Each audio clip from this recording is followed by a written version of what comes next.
A severe blizzard hit the Spanish provinces of Aragon and Navarra this Saturday, which continued on Sunday.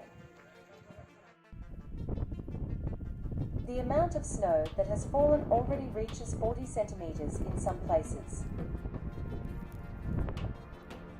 Snowfalls disrupted normal traffic and forced several roads to be closed.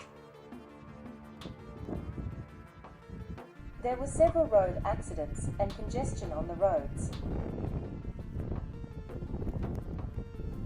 More than 50 pieces of equipment are involved in road cleaning. The State Meteorological Agency has issued an orange warning for snowfall in the Pyrenees and central Navarra. The warning will continue on Monday.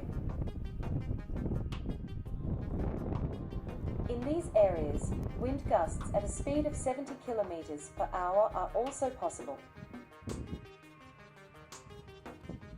Also issued a yellow warning about the risk of avalanches in the Pyrenees.